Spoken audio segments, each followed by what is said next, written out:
All right, everyone. Good morning. I see that you're already starting to network, which is fantastic. Yeah, we do have a bell somewhere, but I don't have it here with me. If you can take your seats, we're going to start.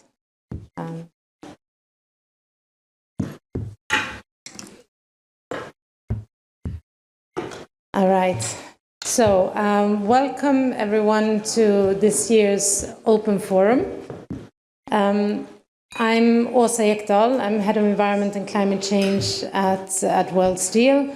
And I'm, in the Swedish expression, the spider in the net, so the one that kind of keeps this whole thing together. And you're going to see quite a lot of me over these two coming days. So before we start, let me just go through some practical things with you. The first thing is the safety briefing. So we're not expecting any exercises or anything or tests of alarms over these 2 days. So if there is an alarm, a fire alarm, it's for real and we need to evacuate. And you can do that through the doors that we came in and then straight out here and outside of the hotel. All basically the doors or the windows are you can open them. You go out and we meet on the other side there.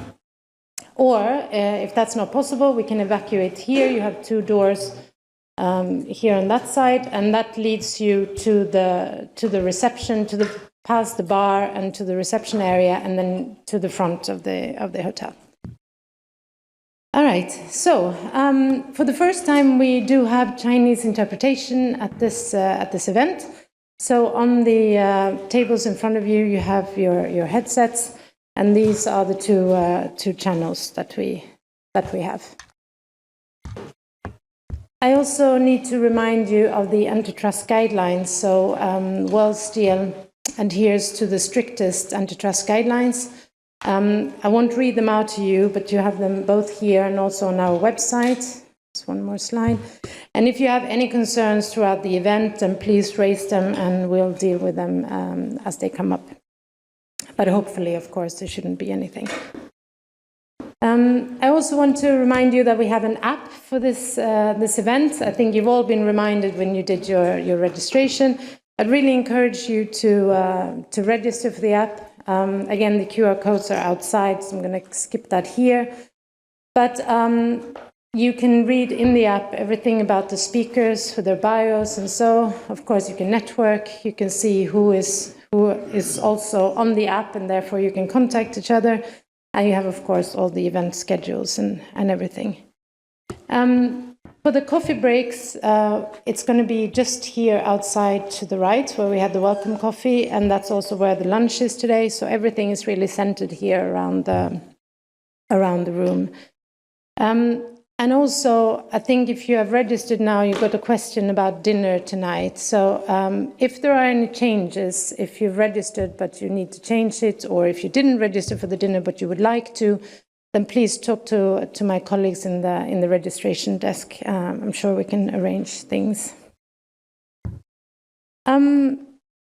That was all for me now to get started.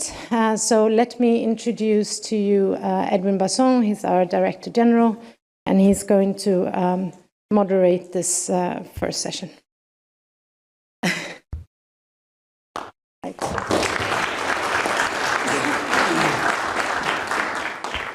Thank you, Åsa, and also from my side, welcome to all of you.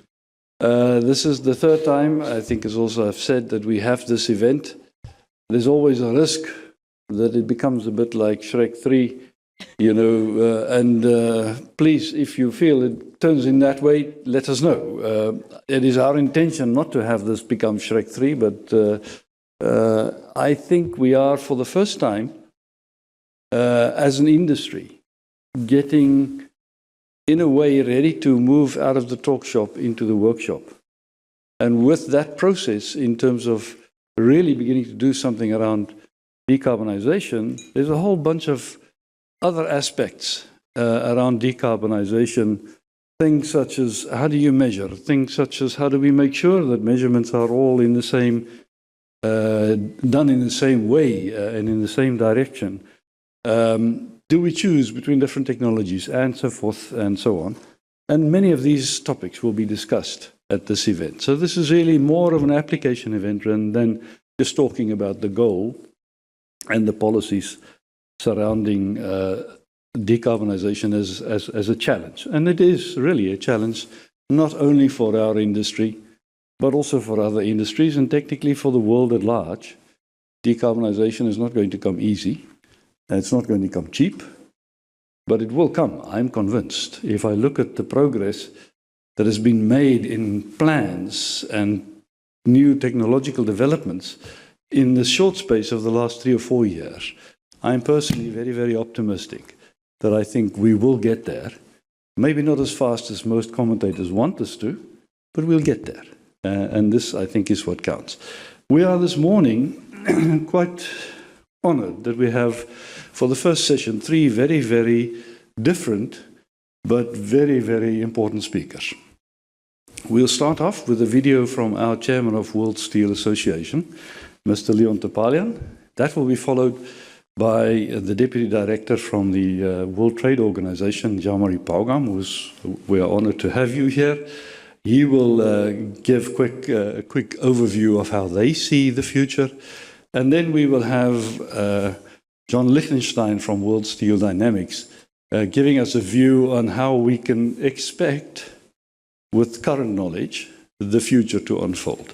3 very different approaches, but I think very, very interesting and very discussable approaches. We'll have time for questions after every session, but we'll treat the first session kind of as 3 separate sessions.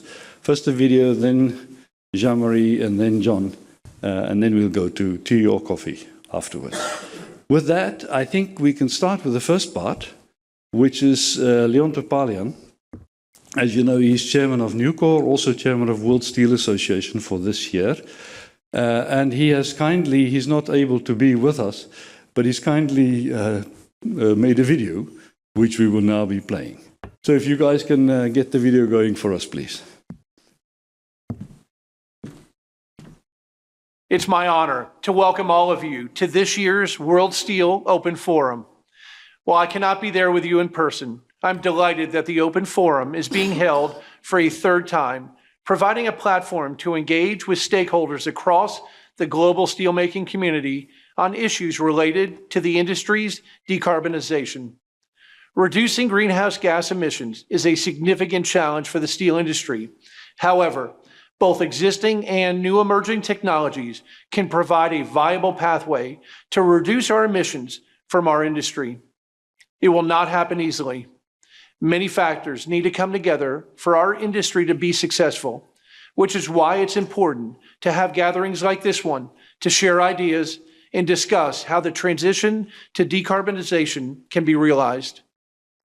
At previous World Steel Open Forums, the sharing of information about research and development has shown that our industry has access to multiple technologies to reduce carbon emissions. Companies will have to utilize different technologies based on their unique needs and the availability of raw materials in their regions of the world. By being proactive, we have seen incredible progress in just a few short years across a number of technologies. Possibilities we could have hardly dreamed about just a decade ago are now becoming a reality. A significant amount of this progress is a result of investments and partnerships our industry has made to drive decarbonization forward. The pace of development and the range of technologies being explored make the information exchange at forums like this a critical necessity. We also know that as an industry, we cannot reach our decarbonization goals on our own. We will have to work with other sectors of the economy, particularly the energy industry. As large energy users, we need to work directly with our energy suppliers to see how they can help us reduce our emissions while maintaining a reliable, affordable, 24-hour supply of energy. The needs of steel companies and others in the industrial sector are prompting many countries to look at clean energy technologies, such as advanced nuclear that will have the ability to provide baseload, carbon-free energy.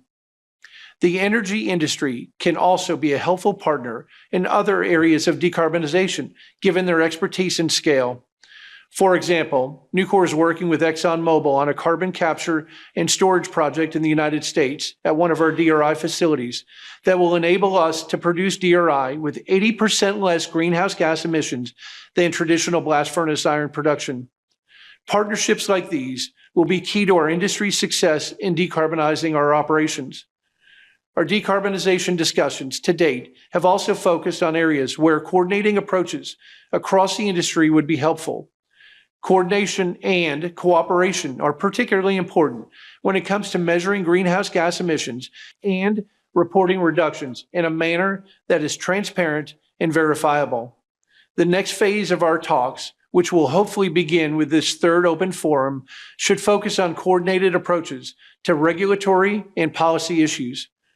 Governments around the world are already discussing and in many cases adopting policies impacting carbon emission reductions. These include policies around trade, government procurement, and establishing emission standards for steel products. While this group cannot solve the complex policy issues, we should be aware of the policy challenges and advocate for a common set of best practices in key areas across regions. It is important that there be a common measurement standard for calculating greenhouse gases and for demonstrating progress is being made in this regard. Reliable information about emissions from various products and standards that accurately establish low-carbon steel, incentivize its use, are very important. The results of these discussions about best practices can be utilized by country and regional teams that work on policy issues. The steel sector is in a very good position compared to other industrial sectors in regard to our ability to make significant and meaningful carbon emission reductions. The discussions you're having can help us move forward successfully without the need for greenwashing or downplaying our impact on the environment. I thank each of you for being involved in this open forum today. Thank you for your willingness to spend time on this important challenge. World Steel is already playing an important role as a mediator in addressing these issues, and their participation in this forum of representatives from across the steel supply chain is helping with those efforts. We have an opportunity to create a clear roadmap of where our industry is going in its decarbonization journey and accountability for how we plan to get there. I hope your discussions over the next 2 days will be both informative and constructive. Every modern economy throughout the world will continue to need steel, and I am confident that by working together and sharing ideas, we can create a steel industry that is both sustainable and prosperous for generations to come. Thank you.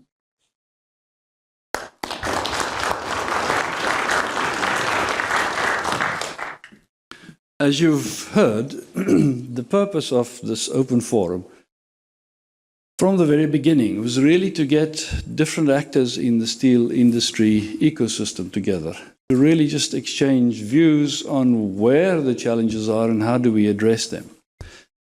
From very early on in this process of decarbonization, we in World Steel was extremely worried about the future interface between, let's call it the decarbonization intensities of the world or activities of the world, and the trade activities of the world. Because we could see very clearly, at some point these two are going to come together, and it is for us in our industry extremely important that we protect a level playing field in an open, rules-based trade environment as long as we can do so. And we did not want to get into a position where environmental issues becomes a trade restriction by itself. But also, World Steel is an industry association. We have no government that we can liaise with. We have no one that we can speak to and say, please, can we start to get this topic on the agenda? So international organizations like the World Trade Organization, like the OECD and others, are extremely important as supporters in this process of opening the discussion towards aspects and topics that we believe are extremely important. And to that extent, we are very, very grateful, Jean-Marie, that you particularly were open, personally and as an organization, to start this discussion with us about finding at least ideas about how we should be thinking about the future. I'm therefore honored to introduce Jean-Marie PAUGAM to you. He is, as you know, the Deputy General Director of the World Trade Organization. Most of you will know that means he's doing the heavy lifting in the organization with most of the work that needs to be done. He has been with the organization for, I think, 4 years now. And prior to that, he's been the French delegate to the World Trade Organization. So he has a deep industry experience, a deep trade industry experience, and we are honored to have him with us this morning. Jean-Marie, with that, I give you the microphone.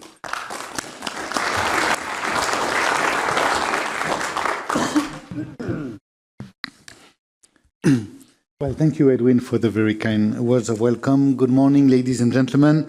It's an honor to be there with you and with my WTO colleagues, because we know that the investments that you are making or planning will have lasting repercussions for decades to come and will significantly reduce the net zero emission, or allow to achieve the net zero targets that we need to preserve our world.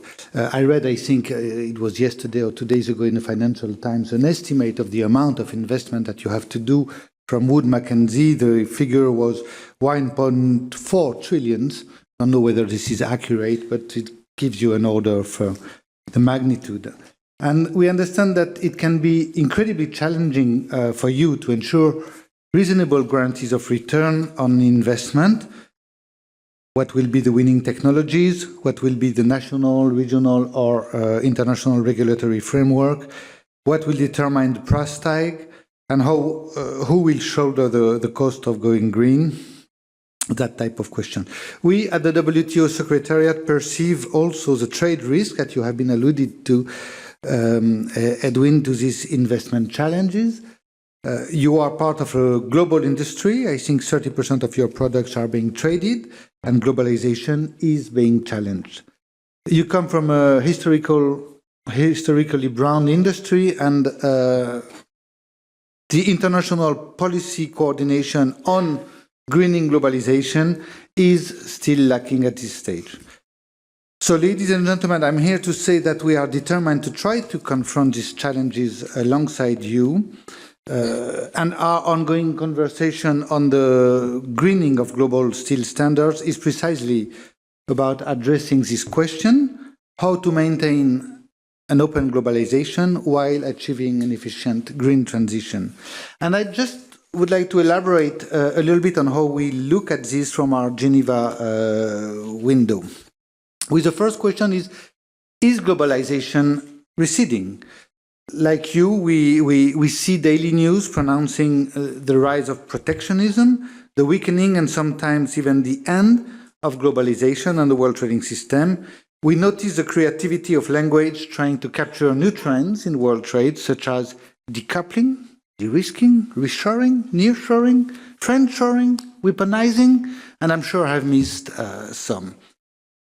At the WTO, we unequivocally see that trade is not structurally receding, nor is globalization. This is a fact that we have been establishing with our economists as per today. It's true that trade growth has been somehow stagnating since the 2008 crisis, as measured by the global share of exports to GDP.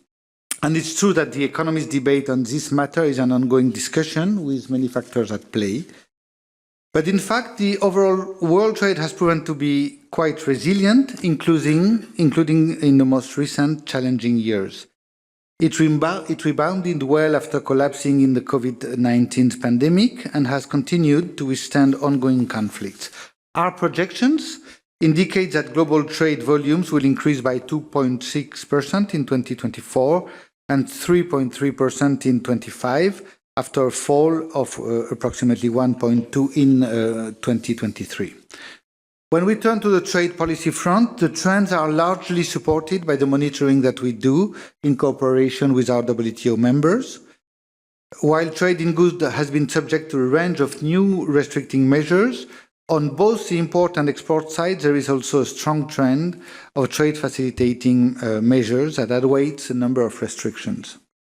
So, Today, the key message is that we do not see a threat of collapse of global trade, even though it's certain that there is an increase in trade tensions and conflicts in specific areas of the global economy and trade policies. And these include mainly geopolitical tensions, new trade conflicts stemming from the green transition, and a significant revival of industrial policies. On the front of geopolitical tension, I'll just take a couple of examples. For instance, our economists see evidences that there has been 30% less growth in bilateral trade between the US and China compared with their trade with the rest of the world. And if you take the percentage of trade covered by sanctions, it has been rising from 4% to 12% approximately over the last years. The green transition, we see tariffs and trade defense instruments increasingly being applied in sectors critical to the green transition. And you know, for instance, that the US and the EU recently announced tariffs on an investigation on electric vehicles from China, and China has been reciprocating. The revival of industrial policy, increasingly linked to the green transition, is another growing flashpoint in global trade. Export restrictions on critical minerals or rare earths, subsidies. And it's a situation which touches on sensitive debates around policy space and concerns around overcapacities as countries of all levels of development are dusting off industrial policies toolkits. For now, these tensions remain relatively concentrated and are not spilling over into global trade wars. But they need, of course, to be closely monitored and contained, and the risk of subsidy races, trade wars are there. The WTO system, based on non-discrimination, transparency, and rule of law, remains the best way to control these tensions and their negative spillovers. Which brings me to our second question, which is how can the global trading system better support the green transition? For this, it's first and foremost crucial to recognize that maintaining the WTO system is a prerequisite for achieving global climate objectives. The multilateral trading system itself serves as an enabler of climate change mitigation and adaptation strategies. There are several reasons for this, but the most significant one is that the world trading system is the best guarantee of an efficient global economy because of specialization. And an efficient global economy is essential for the optimal use of natural resources. The key point here is that tensions in the trading systems are not only bad for trade and growth, but also undermine climate change and sustainability strategies. So at the WTO Secretariat, we are witnessing our members adapting increasingly ambitious policies to achieve their net zero objectives, some of which involve significant trade-related measures, carbon pricing strategies, tariffs and subsidies, public investment programs, regulations are among the key instruments. While this trend must undoubtedly be seen as positive for the planet, the uncoordinated effort can create headwinds against trade and economic growth. Some tend to interpret these trends as classical protectionism in disguise. Others, including myself, see a different dynamic at play. Whatever the motivation, it must be recognized that a fragmented system of uncoordinated environment-related trade policies will only hinder decarbonization efforts, contrary to our shared goals. We need to work together to avoid incompatibilities and strive toward mutual recognition and interoperability of different types of trade-related climate measures. The second dimension to bear in mind is that if used properly, trade policies can act as an accelerator in the fight against climate change. They can facilitate the dissemination of green technologies and expand markets for green products, thereby promoting innovation and reducing manufacturing costs. The governments already possess a comprehensive toolkit of trade policies designed to support decarbonization efforts and accelerate the green transition. We published last year, the WTO Secretariat, 10 trade policy tools for climate action that can expedite this process. These tools have been highlighted by our Director General and global leaders, notably at the UN Climate Conference in Dubai last year, COP28.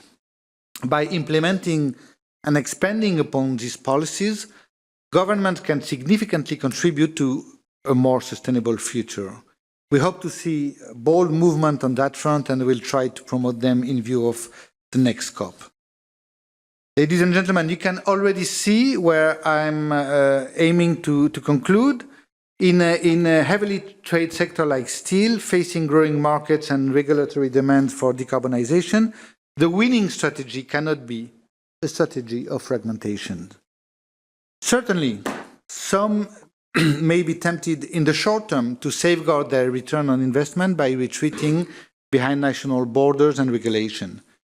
We believe that this would lead to a lose-lose scenario in the mid and long run, hindering emissions reduction efforts, squandering economies of scale and efficiency gains, and stifling pro-climate innovation. This is precisely why a concerted effort to achieve interoperability between different decarbonization strategies is needed. The WTO Secretariat has been initiating an international task force on carbon pricing policies, along with the OECD that you mentioned, Edwin, IMF, and the World Bank. This work is ongoing. And we also have been collaborating with worldsteel and several other organizations in this direction, many in this room today, in the context of the Steel Standards Principle, which have been announced at COP28. Starting with green steel standards is a pragmatic idea because their concrete progress may be achieved more rapidly and hopefully trust can be built upon it. You will hear more about this tomorrow, but I want to emphasize that this marks a novel approach to our work at the WTO Secretariat with a focus on public-private partnership. The WTO is not a standard-setting organization, does not want to become one, but we are playing a role in convening key stakeholders and our members. And we have directly engaged with many of you to try to preempt future trade conflicts. We perfectly understand that different endowments and production equations may naturally lead to different choices in standardization and product differentiation. And there is nothing wrong with this. Standards can compete and coexist. What our primary focus is and has been, it's on promoting interoperability and a common approach to measuring emission. While various standards may emerge, we strive to avoid disparate approaches that would undermine the benefits of an open trading environment. Cooperation on this matter is vital and occurs at a critical moment in the fight against climate change. We recently learned that global warming is accelerating. We must act swiftly.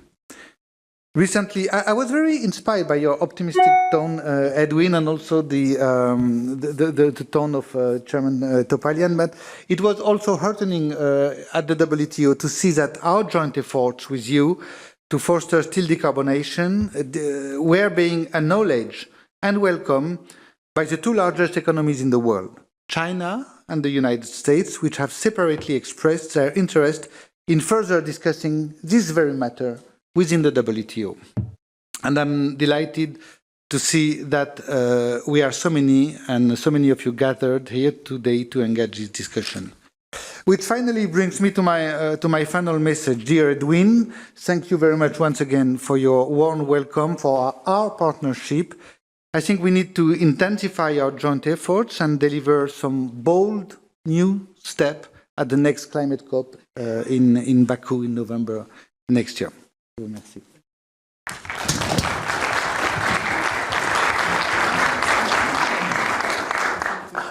Yeah, absolutely. Thank you. We are fortunate that Jean-Marie is prepared to take a few questions. So if there are any questions from the floor, we'll take 2 or 3 of these. Just put up your hand. There should be a microphone on your table. Identify yourself and then give us the question. While I think about the question, Jean-Marie, I just want to come back to 2 issues. One is you mentioned 1.4 trillion investments. as the Wood Mackenzie estimate. We've also looked at how much would this whole thing cost. And we looked a little bit wider than just the steel industry. Our figure is about 6 trillion Sue. 4 trillion. I'm growing. I put some inflation there as well. But this is for the full ecosystem.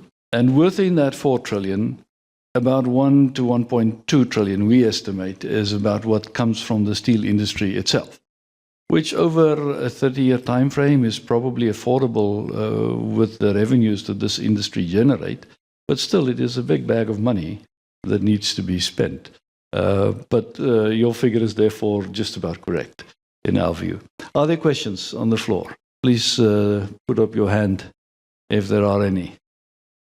Well, it seems like you've really given them a very, very clear statement. There's one question I want to ask you, and this is this question of you mentioned a working group between yourself, IMF, OECD, and I think the fourth one, the World Bank, I think it was, on carbon policies, carbon pricing policies. Is this aimed at finding a kind of a future system where there could be trading in carbon pricing approaches, some kind of an arbitrage between different prices at different levels? Or are you at liberty to share a little bit more on that working group and what it is aiming at? Well, thank you, Edwin. I think it's quite an open-ended process. We have been noticing with other organizations that, for instance, if you take carbon taxes, from the top of my head, I think the figure is there are already 75 schemes in the world. So some are taxing carbons, some are using market approaches like emission trading systems, some are subsidizing alternative to carbon. So all these different policies have to be put together on some sort of platform to try to establish, to the extent where it's possible, some kind of equivalence between those systems, because everyone is going to its policy without really looking at the trade implications. So the first idea is to put all that together on a par and see how that can be compared, maybe interoperated, and it will be really a first phase. Of course, if you take any economist, and my DG is a very good economist, so like any economist will tell you, the first best of policies in the world is a global carbon pricing. Now, will we go for the first best or for second or third best? I don't know. This is for every country to decide. But there is a vast array of possibilities between the mere comparison and the building of a common policy. And I think really that what we are doing on standards is, maybe somebody will call it third best.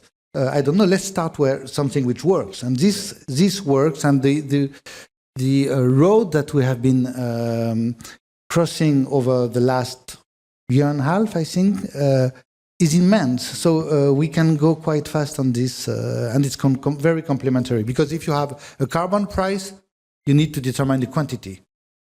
So the quantity is what we are doing today. I think this is very, for me, very heartening, because I think, everybody was so focusing on decarbonization from a technology point of view.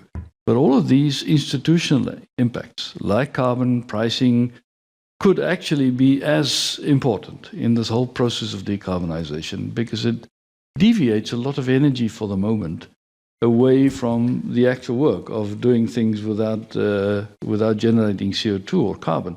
If we can find elegant and common solutions, whether it's first best or third best or second best solutions, I think we should all work very, very diligently towards finding these solutions and promoting them as widely as possible. It's good for society as a whole. So thank you for that effort. Last chance, any questions before we let Jean-Marie go? Okay, you are released.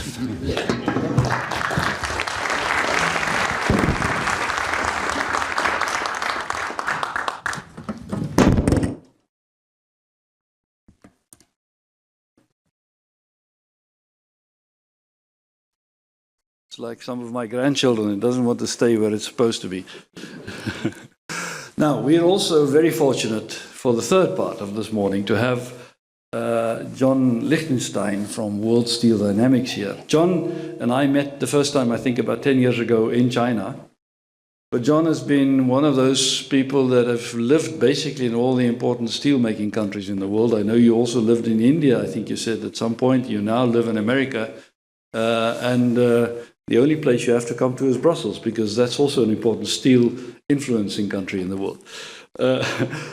John has been, over his career, been working with quite a large number of consulting organizations. And for the last 4 years or so, he's been very involved with World Steel Dynamics, which is, as you know, a very well-known specific advisory group based in the United States, but with a deep experience in the industry, deep database and so forth.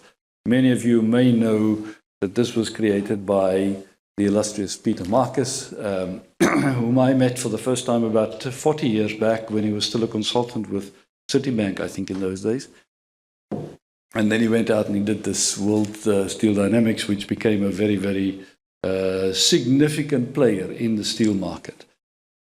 4 years ago or so, John and myself met in Milan, and I said to him, I think it's important that we should get some organization that have the capability to begin to develop some modeling behavior so that we can track the progress in the steel industry as far as decarbonization is concerned. And this was when decarbonization was still just an idea in many people's head in the steel industry.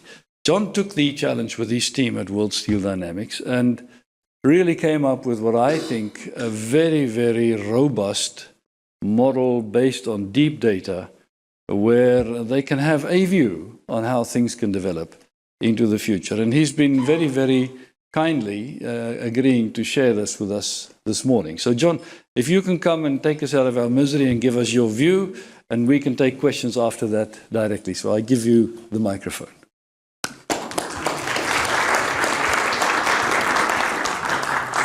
This is forward and back. There's a timer at the back. Oh, I got one. Great, thank you.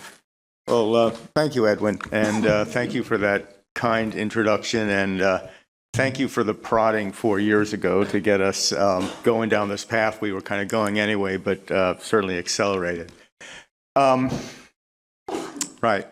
So when Edwin, in preparation for this event, asked us to kind of set the stage or set the scene, I think was his phrase, what occurred to us, or what seemed like the right thing to do, was to present a forecast, our base case forecast for how we expect the steel industry decarbonization to unfold over a period of time. And the way we do this, the model Edwin referred to, is really a bottom-up, total steel operations model that country by country starts with, of course, production levels, configuration mix, including the newer configurations like the DRI with blast furnace pellets into a smelter, into an EAF, excuse me, into a BOF. We look at a wide range, great, thank you. Great, thank you. We look at a wide range of operating parameters. For example, oh, okay, I need all the help I can get. You know, we look at a wide range of operating parameters. And we look at blast furnaces, for example, we look at efficiency, we look at fuel mix, we model the different ratios between coke, PCI, hydrogen, natural gas, biomass, and syngas. Those are all dials we turn at the country level. Obviously, in those energy sources, there are prices. There's a specific CO2 intensity with each, right? The intensity of gray, blue, green, hydrogen, intensity, CO2 intensity of grid electricity, on. And, you know, raw materials, several different types of grades of ore, and coal, and up to 5 types of scrap. And so we put all these things together, and there's, just as I said, at the country level, there's a very large number of dials to turn and assumptions to make. And we have our assumptions. I'm sure some of them are on target, others aren't. But again, this is a excuse me, a stake in the ground is what we're trying to do, and what I'm going to show you now. And we could have the debate about are the stakes in the right place? Are they even the right stakes? Right? But again, we wanted to ground the discussion in a set of forecasts around not what we'd like to see happen, not what could happen, but what we think is likely to happen. Again, stake in the ground, and then we could have that debate. So, with that, let's get into it. Which way am I pointing, by the way? Anywhere? Any direction. We're unidirection. All right. Okay. So the topic kind of, I think, speaks for itself. You know, presenting data, and it's up to us individually, collectively, to at least think about that question: is this a half glass full, or is this a half glass empty story? All right. And we'll see how it unfolds. Okay, so any forecast of emissions has to start with a forecast of steel industry production. The industry as a whole has total production as, I'll say, has more or less stagnated or remained pretty level at about 1.85 billion tons plus or minus over the last 4 or 5 years as a result of China's steel production peaking and slow growth in the rest of the world. Looking forward to 2030, we think that China, and you'll see the numbers in red at the bottom, Chinese steel production is going to decline significantly. I'll come back to that in a couple of slides as to why we think that. We think that steel production in the advanced economies, quote unquote, which is basically the EU, USMCA, and Japan, Korea, and Taiwan, for these purposes, is going to decline somewhat. And production in the rest of the world, particularly India and Southeast Asia, but also MENA, is going to increase. But the net effect of all that, particularly the decline in China offsetting much of the gain in the rest of the world, is going to mean that by 2030, there's only going to be a slight increase in global production. We peg it at 1.94 billion tons. However, in the latter decade, 2030 to 2040, we see an acceleration in the growth of the rest of the world, particularly India and Southeast Asia, which kind of overwhelms continuing decline of China, so that we see by 2040 global production of 2.135 billion tons of steel. And on the right-hand chart, excuse me, we have the intensity for the implied or the actual forecast intensity per capita steel consumption, kind of remaining flat. And this, while global population per the UN continues to grow, which we see in this dynamic continuing growth in steel demand. Now, for those of you who are kind of read the IEA roadmap closely, that's highly problematic, right? Because part of it's often not recognized that part of the IEA's net zero emissions target, I'll call it that, is for steel production to actually be capped at some level as a result of material efficiency gains. So that's another discussion to have on another day, you know, what the actual, to unpack kind of the questions of material efficiency, de-intensification.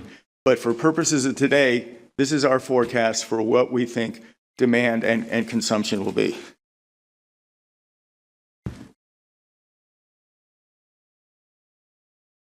Okay, so forecast of emissions. We expect, based on the roll-up of all the factors we've talked about, global emissions, global steel industry CO2 emissions decline by 20% between 2019, which is the IEA's base case year and as is ours as well, 20% by 2040. And again, on the left, you see the same segmentation into China, advanced economies, and the rest of the world. And you'll see that China has a significant drop in total emissions. We will see that shortly. I'll unpack that shortly. Significant drop in the advanced economies and a significant increase in the rest of the world. Again, no surprises there. Well known that at this point, almost all of the growth and production out of India and Southeast Asia is going to be blast furnace BOF based, at least as from the outlook now. And that even with reduction or de-intensification of blast furnace BOF route, which we expect some of that, it's still going to lead to increased total emissions. In terms of intensity forecasts, on the right-hand chart, we see global average emissions intensity going from 1.93, I think, to 1.39, and you'll see the regional progress or the categorization progress as well.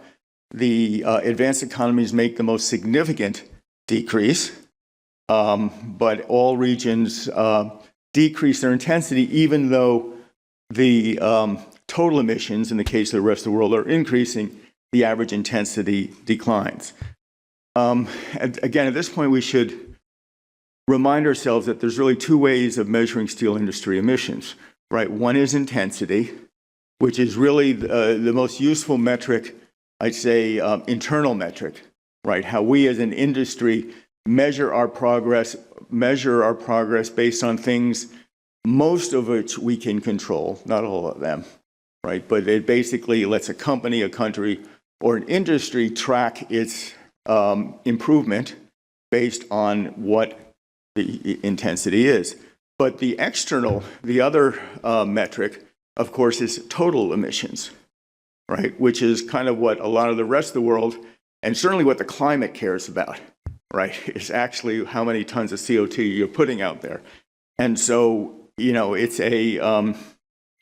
important as we think about and plan and strategize and debate, just to remember, you know, as we focus on intensity as sort of being one of the metric for step-by-step progress. But at the end of the day, this question of total production and total demand doesn't go away.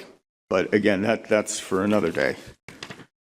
Okay, our model recognizes 6 different drivers for decarbonization. And these are separate and identifiable. Certainly there's interdependencies. But the bottom line, there's no double counting here. These are all factors which can either individually or interactively contribute to the decarbonization of the industry. The first one is obviously steel production, right? All other things being equal, if a country produces more steel than it did in 2014 and 2019, its emissions are going to go up. Conversely, it's going to go down if they produce less. At the global level, and all these are the global roll-up numbers, the addition, the increase from 1.9 billion tons of steel to 2.135 adds, what's my number here, 480. My eyes are not too good.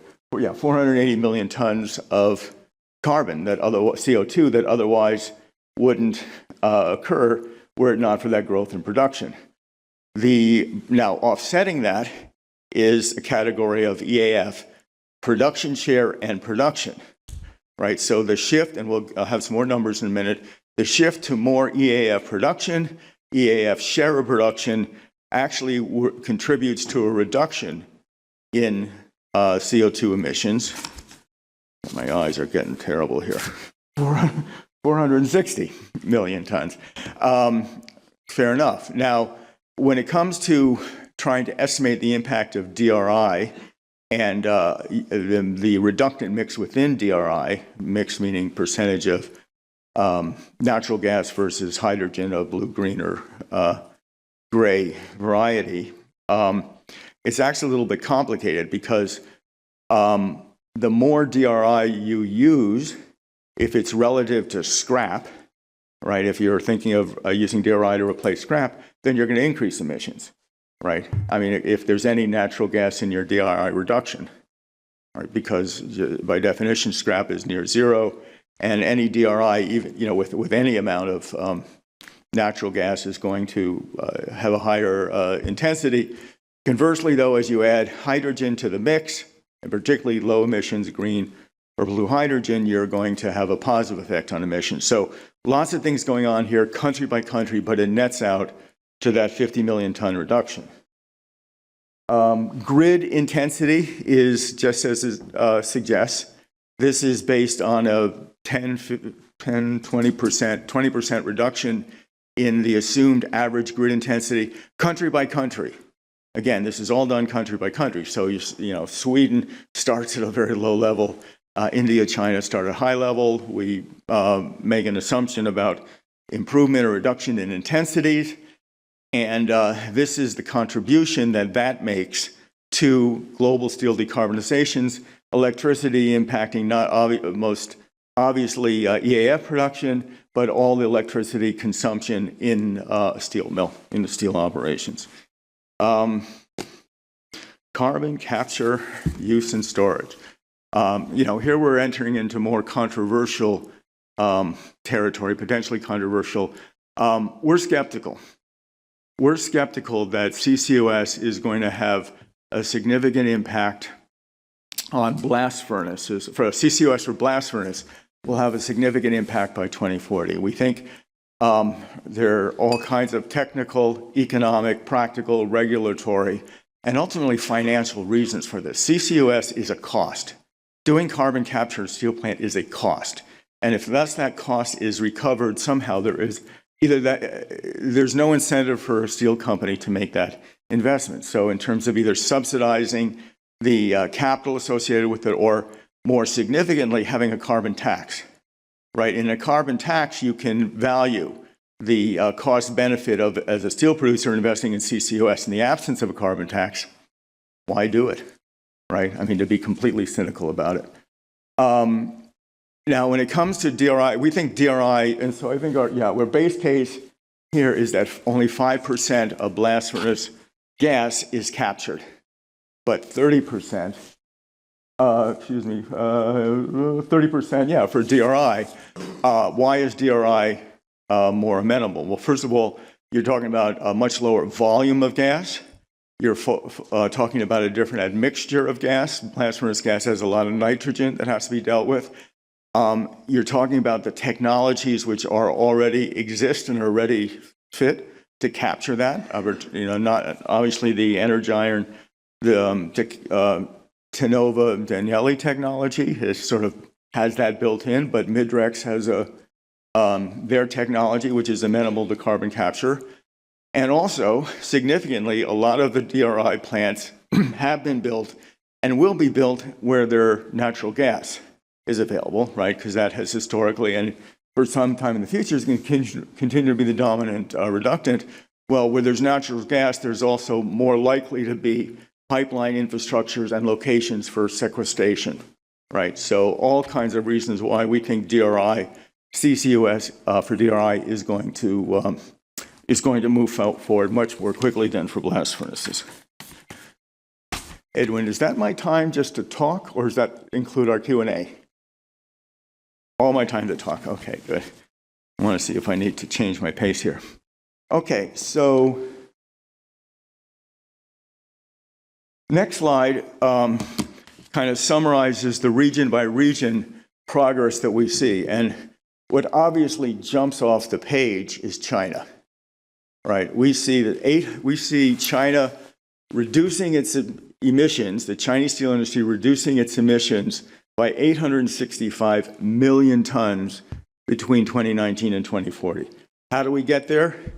It's shown on the right in the same category of decarbonization levers that I outlined before. Reduced production, EAF conversion, DRI is not a big factor, but blast furnace BOF operating improvements. And I didn't really say much about that before, but again, there's a host of things that can be done, are being done within the existing blast furnace BOF configuration that can lower the intensity. Again, just to name a few, fuel efficiency, that's one that it's sort of easy to target, but that's a lever. Clearly the fuel mix we talked about, coke, PCI, natural gas, hydrogen, syngas, and biomass, how those mixtures change. When it comes to the BOF operation, the hot metal to scrap ratio, using more scrap, less pig iron. There are a number of tools, certainly even within the existing toolkit of blast furnace BOF operators, which as the industry as a whole moves to best practices, are going to deliver a significant amount of reduction, CO2 reduction, before we even get into some of the newer approaches. I'm not even going to say technology, but obviously hydrogen injection is being looked at seriously. ThyssenKrupp in Germany, in Japan with the Course 50 approach, and several, and certainly in China in certain companies as well. So we see in our base case the average intensity, average blast furnace BOF emissions intensity going from 2.3 or 2.35 to about 1.93 in this scenario. So again, that was sort of backing up a little bit to talk about that, but we do see in the case of China significant progress. And again, I very much welcome being challenged or what have you by our colleagues here in the audience from China. But again, and remember though that China is where the largest increase in available scrap is going to take place over the next 15 years. That drives EAF growth that we'll see in a second. It also grows. It also prompts increased scrap use in blast furnace and BOF, right? In the BOF hot metal ratio, which typically I think is blast furnace in China run 90% plus pig iron. A lot of room for that to come down through more scrap as available. USM. So again, some other comments. For both the EU and JKT, Japan, Korea, Taiwan, we expect a reduction in total production, which will contribute to decarbonization. Again, this chart we have for every region, for every country, just to kind of give you some of the headlines. But the USMCA, you see a reduction in total emissions there. USMCA is the only region in the world we expect to achieve a reduction in total emissions while increasing total production, right? And I think that's a lot of reasons, none of which should be too surprising. That the USMCA total production demand is growing. A lot of that has to do with reshoring and sort of other infrastructure investments. And the intensity is going to decline at a faster rate because of further shutdowns of blast furnaces and conversion to EAFs, use of hydrogen, et cetera, et cetera. So USMCA kind of stands out that way. Others shouldn't be so surprising, India and Southeast Asia, as we mentioned. But again, we have these for every region, every country. Okay, so on to EAF. You'll see we anticipate the global EAF production share increasing from 28%, which is where it's sort of been the last couple of years, plus or minus, growing to 42%. You see the increased share by region. Again, to the far right, on the right, 28% globally going to 42%. The advanced economies growing to 69%, significant increase there. China, again, being by far the largest producer, going from 10 to 30% on the back of increased scrap availability. And just to put that in perspective, China today produces around 100 million tons of EAF steel. In going to 30%, albeit at a lower total production, we're talking about 230, 240 million tons of EAF production. So in this 15-year time period, we're talking about China adding about 140 million tons of EAF, shifting, and this isn't capacity, shifting production. Again, this is, I'm going to say, consistent with a more conservative view of some of the announcements that have been made out of China. They've made a number of targets about when there'll be peak steel emissions, when there'll be EAF.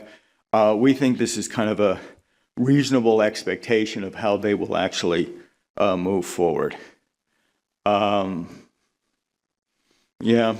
think there's a whole other discussion that needs to be had around scrap, and not from just the technology, but very much from the trade perspective. And you really get into some important geopolitical or even ethical global north-south issues as the advanced north economies, of course, have a strong scrap endowment.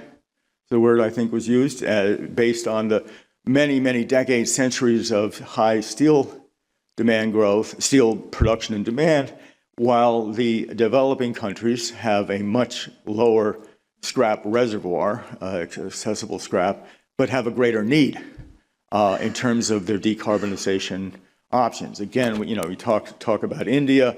Why is it going blast furnace BOF rather than EAF? Because of the high cost, lack of energy, the lack of natural gas, and the lack of scrap, perhaps first and foremost. So, one of the issues as an industry, and this goes to kind of the questions of equity, it goes to questions of north-south, it goes to issues of how we as an industry optimize the whole rather than just a series of particulars, by country or by company.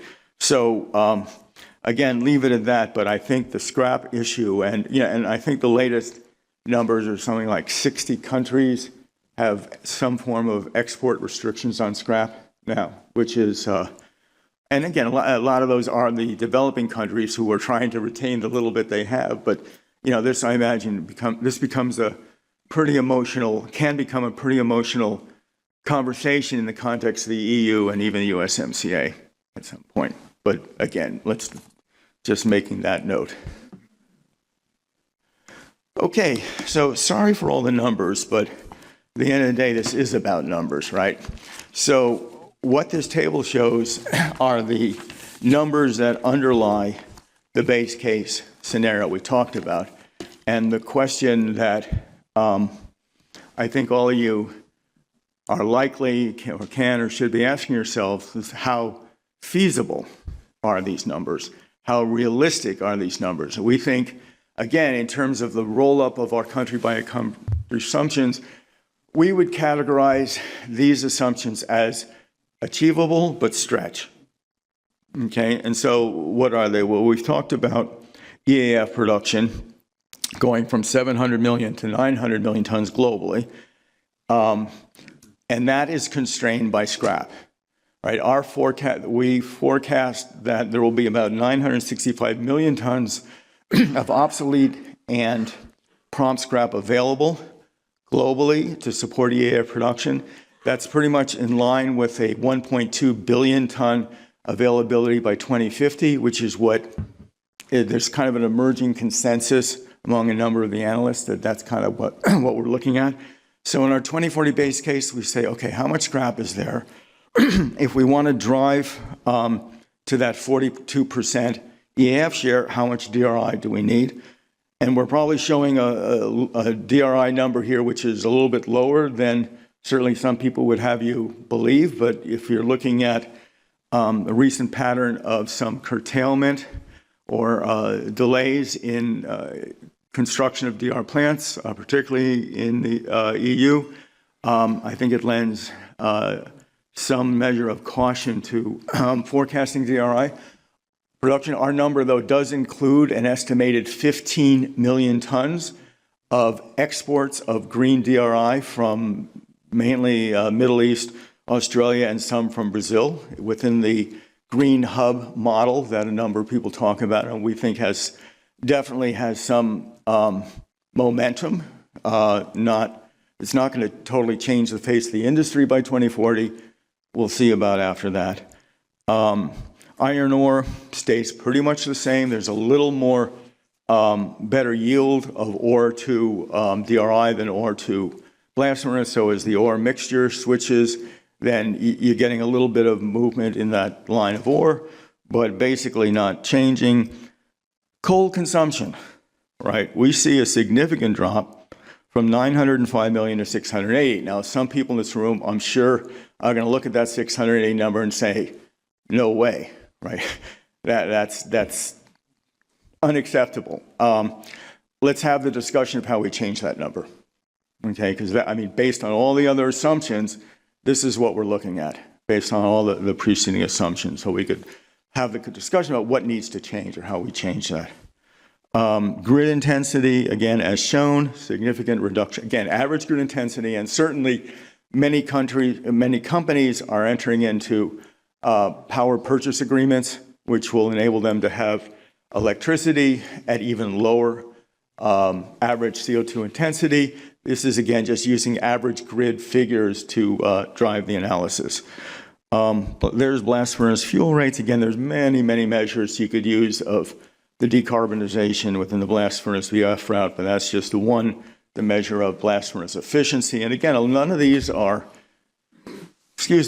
outrageous targets. If you look around the world at best practices on any one of these, you'll see that you've got individual companies, individual furnaces operating at these levels. And so moving to this as a scenario becomes a question of the promulgation, the adoption of leading practices across the whole universe or population of furnaces. CO2 captured, again, we see by 2040 only about 100 million tons captured. It's a small number. And there's our emissions, 2950 and 1.39. Should be 2960. Let me go. And then, green hydrogen, or maybe I should say low carbon hydrogen, which opens up the door to some interesting, again, debates about standards and definitions. Is blue hydrogen low carbon? Important discussion to have. But we see basically in the steel industry minimal adoption or utilization of green hydrogen by 2030, just based on availability and cost. We see total green hydrogen consumption going to 13 million tons by 2040. And remember, that's both for hydrogen reduction and DRI reduction, hydrogen injection in blast furnaces and DRI reduction. 13 million is a big number. If I go back to the IEA, I think they're looking at total, for 2030, their estimate of total hydrogen availability, low carbon hydrogen availability globally is only around 20 million tons. That's for 2030.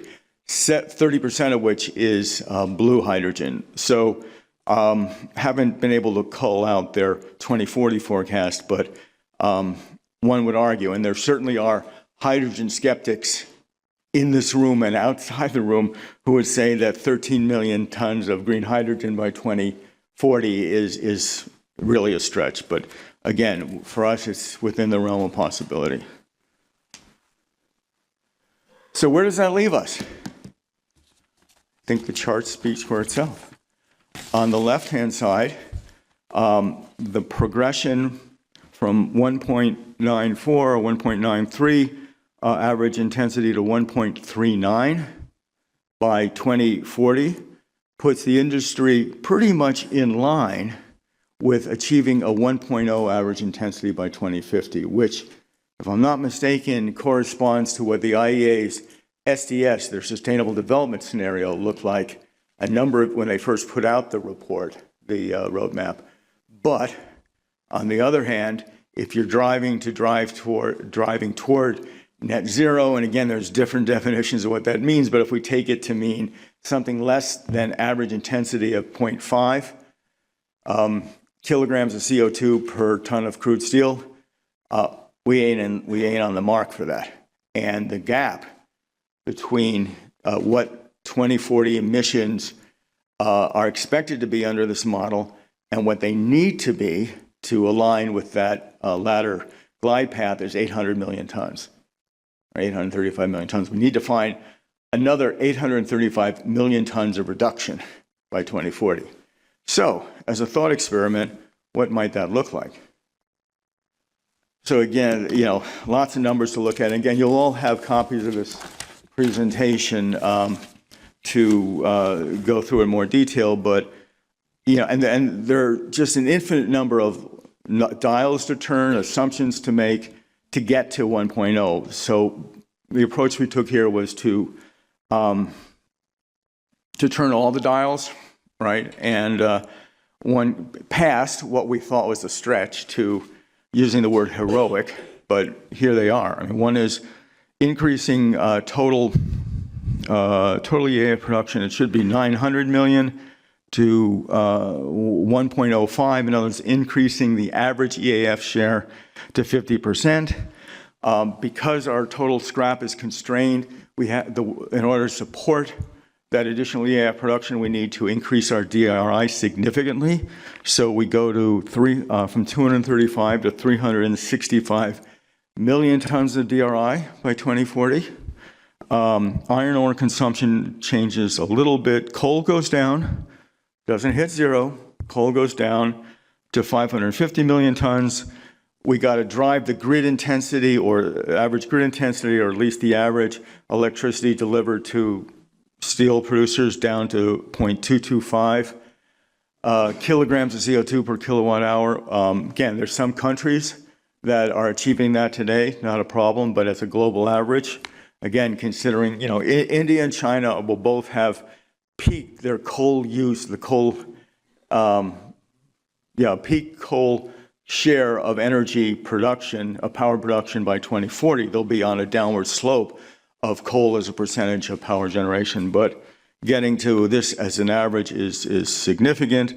Blast furnace fuel rate, again, there's a whole doctor's bag of things that can be done there.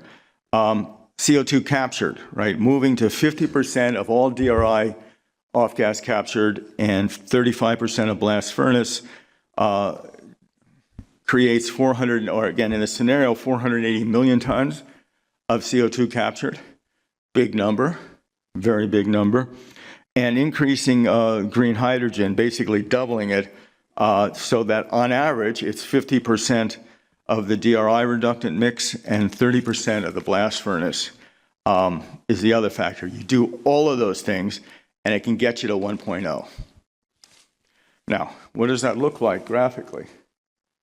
Right, now, just to visualize that, just moving from the left, the first four categories basically relate to the EAF route, right? Increasing EAF share, playing with the DRI mix, doing carbon capture, and changing the intensity can bring the global average down to 1.22, right? Obviously, the EAF number is less than that. I see the time, Edwin. I probably got maybe 5 minutes. But that gets you to gets globally to 1.22. Significant, right? But to go further, you got to turn to the blast furnace, or BOF route.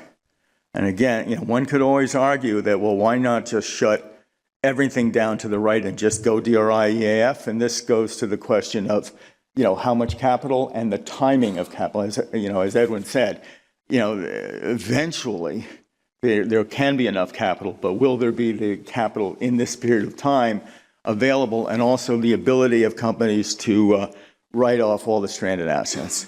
So turning to the blast furnace side of the equation, what of course jumps out at you is CCUS, right? The potential leverage that CCUS has in reducing the CO2 intensity of the blast furnace BOF route. And again, this is something where I don't want to say battle lines are being drawn, but in the industry, in the commentary, there's a growing cadre of voices or analysts who are highly skeptical that CCUS is going to really work for blast furnaces. So again, at this point, this isn't a forecast, this is a what if, or really what would it take in order to. And again, and within the blast furnace route, again, there's just a number of interesting, innovative things that are going on that we're, you know, probably a couple years away from knowing really the magnitude of their impact. But be that direct hydrogen injection, the blue blast furnace route of SMS, other syngas routes, and it's on and on and on. But as it looks now, if the goal is to get to one global average CO2 intensity of 1.0 by 2040 to get in line to further reduce to 2050, then those are the kind of things we're looking at. Okay. Finally, maybe some good news. I don't know if many of you are probably familiar with Michael Liebreich, kind of, I'll call him a self-appointed hydrogen guru, self-appointed with some justification.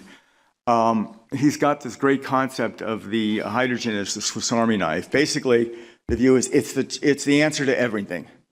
It's anything you need to do to decarbonize any sector, any application in the world, hydrogen can do it, right? So the question then becomes, where does steel fit in that equation? Into that,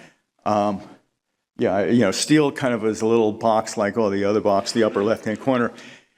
He does publish what he calls his hydrogen ladder, which is not exactly. It's got a number of criteria in it, and subject to a lot of debate and interpretation. But he puts steel close to the top, but not at the top. The chart on the right is from Rocky Mountain Institute, RMI, that does a lot of good work on decarbonization across the sectors, including steel. This is their view on the impact of a kilogram of hydrogen in decarbonizing different applications. And in their view, steel just stands out, particularly in relation to applications where electrification is an option. So vehicles, passenger vehicles, the hydrogen impact of a fuel cell vehicle pales in comparison to the hydrogen impact, in a steel decarbonization context. So I say this is sort of ending on a positive note, but steel's got a great story to tell in terms of advocating for its receiving kind of priority usage or priority access to hydrogen. Again, we've got hydrogen skeptics perhaps in the room, but there's things, we look at things that together as an industry, we can come together about. This becomes, steel's got a great story to tell. So I will end with that. Thank you.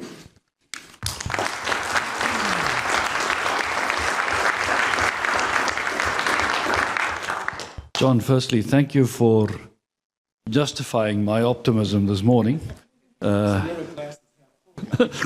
Well, I would even put the line a little bit above the half of the glass, but thank you for that, and thank you for this very, very, I think, thought-provoking and detailed insight. The debates sometimes are so fraught with a wish list of ideas that the only way we can cut through some of the nonsense is actually by looking at some of the figures, which are justifiable. And thank you for giving us, I think, a very, very detailed evaluation. There is time for questions. So if you want to have a question or a comment, stick up your hand. There's the first one and the second one. So let's start with the first. And John, if that dries up, I'll start with some. But we'll give the audience first. Maybe it fell. Okay, yes, thank you. Thank you, Romain Su from Steelwatch. I have a question about this chart on the right side, showing the abatement for different use of hydrogen across industries. Yes. I understand the figure for steel, it's hydrogen used for DRI, right? Or good question. Unfortunately, RMI, Rocky Mountain Institute, doesn't indicate that. So I'm presenting their data as they have it. They're reputable. I have not replicated this, but I'm confident it's directionally correct. Because my following question would have been, what would be the separate figures for hydrogen in DRI production and for injection in blast furnaces? And we've looked at that, and the answer, not surprisingly, is it depends, right? And we could talk more about it. I mean, welcome exchange with you folks. I think you do some good stuff. Hi, I'm Joachim von Scheelen with Linde. So we are toying with the scenario where World Steel will have a good number of new members coming to decades. And that's a scenario where we think that there will be a lot of production of steel and fertilizers and so in countries where there is a great availability of renewable energy. So breaking up or dislocations of value chain, and that is to some extent paired with the growing population, like in Africa, going from 1.5 to 2.1 billion or so, catering to the domestic market, but also catering to an export market. So that would be rather green steel. Then how have you handled this type of issue here? Well, again, I mean, you and I talked about this a little before. I want to understand the question. The issue is the relocation or the dislocation of steel production, or iron production. Of iron production, yeah. No, I think, as I mentioned, we see there's the relocation or disaggregation of iron making as starting in this period of time. As I said, it was 15 million tons. But again, that's mainly going to be MENA, Brazil, Australia, possibly even USMCA, possibly. I think when it comes to Africa, there are a lot of really strong reasons why that has the great potential, not the least of which is the potential for renewable energy, right? Some countries in East Africa are 70, 80% renewable energy. Point number one. Point number two, as you said, that is where the benefits of fertilizer toward meeting food production are tremendous and needed. I guess the third issue, and I'm not an expert on sort of economic development issues per se, but solving other problems, electrification of just getting electrification to a high percentage of the population. I mean, there could be a number of competing requirements or competing uses for the renewable energy, but I'd agree, so when I think about African countries, and again, I'm excluding the MENA countries, as potential green iron exporting countries, I think that potential exists, but it's probably further down the road in the second wave. So, John, can I just check? You have not taken any of those effects into the figures that we've seen here. Africa, we remain through this period of time as pretty conservative as far as their steel growth. We do expect all the growth in steel production to be EAF based, but we're not. That particular scenario is not baked in, no. Okay, as an African native, I share your African conservatism. There's question 3, and then question 4, and then question 5. So, question 3. Thank you very much. Caroline Ashley from Steelwatch. Dynamics is in the name, World Steel Dynamics, and we also think about change. So I'm interested in how dynamic your modelling is. I think that graph is fascinating from IEA, where going back 20 years, they always estimated the increase in renewable energy. And every year it was underestimated, because what actually happened is we've been on an S curve and we're now going up the S.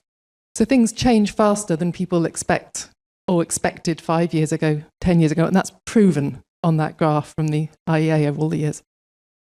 I'm so depressed, shocked by how little you expect of DRI, of green hydrogen, and of green iron, as we just heard about. And the grid intensity, I mean, tiny changes in grid intensity, to be honest, in my view, are expected there compared to what I'm hearing about the S-curve of renewable energy. So I'd love your comment on how much you've based this on today's world, where people are dying of climate change, but it's not the top of the agenda yet, compared to tomorrow's world, where so many more are suffering, and renewable energy is really going to accelerate, and the dynamic effects are going to kick in, and things are going to change much faster. So are we going to have an S-curve in green hydrogen? Are we going to have an S-curve in green iron? Have you considered all that, or did you leave that for the next model? No. Well, again, it's scenarios, right? But first of all, again, I'm probably more of an optimist than I suggest, right? Because I do think things change much more quickly than you anticipate them. But again, this is and it becomes very difficult to forecast rates of change faster than you can. So again, so the approach was deliberately put the stake in the ground. Again, why 2040? Well, 2040 is close enough that we have some, again, confidence might be too strong a word, but some basis for saying, based on the way we see things unfolding, including some significant changes, right? This is what it's going to look like. And then that becomes the perspective to look, well, what has to happen to get 2050? I think the innovative potential of the industry and its technology partners and its energy partners is probably not fully represented in these forecasts. But again, the point of this methodology was, okay, well, here's a base case. Here, just running the numbers, right? Running the numbers. Here's what it could be. And then we have the discussion, okay, further sense, and welcome to have the discussion with you folks, right? What happens if grid intensity really does get down further? What would it take to build another 150 million tons of DRI in this time period? But again, so that, I could understand this isn't the story that you would like to see. A lot of people would like, I don't like to see it, but that's where we are now from where we think we are from a base case.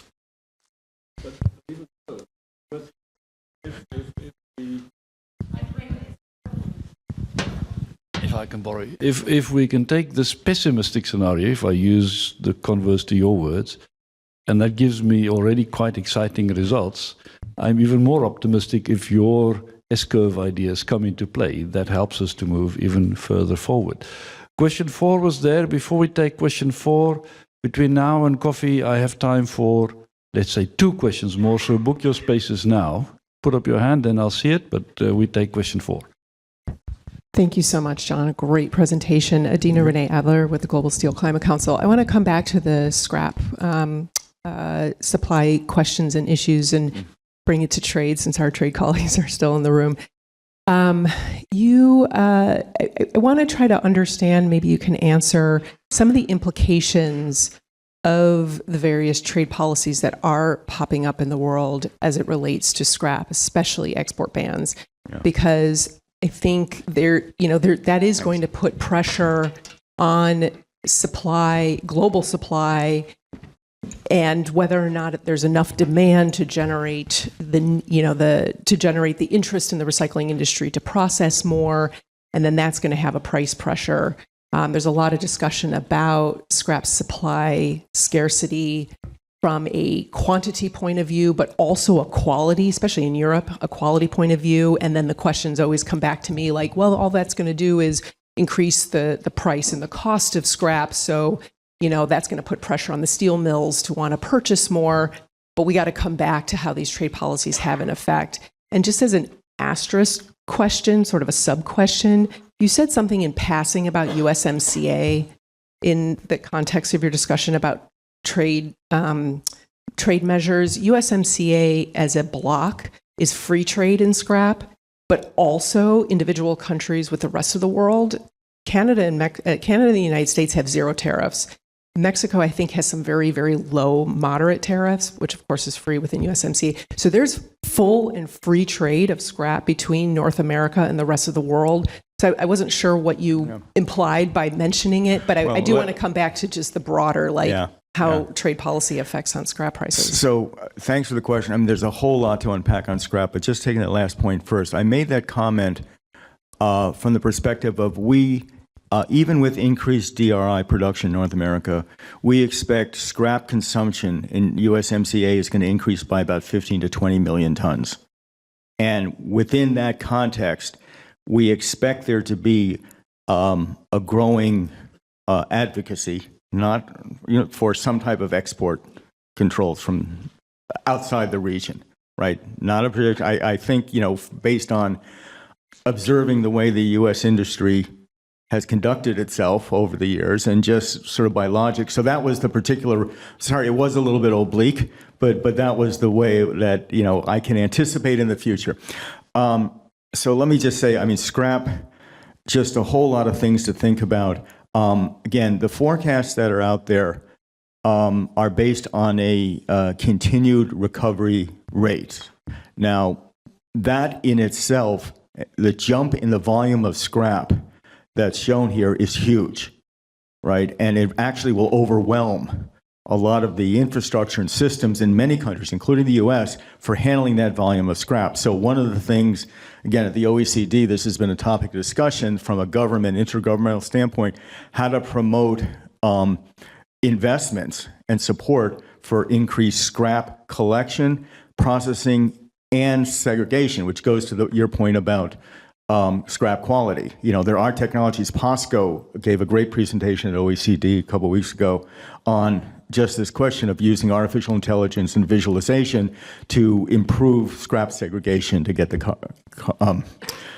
copper out. So I think, you know, when it comes to, you know, just a little editorial comment here, when governments are looking at things to subsidize to support the steel industry, the return on investment in terms of decarbonization return for investing in scrap infrastructure and scrap technologies is going to be higher return than investing in some hard assets. So scrap, a lot to be done there, but I think there's a way forward. And again, there's other manifestations or you know, we could talk about, but to talk forever about scrap, but probably no time.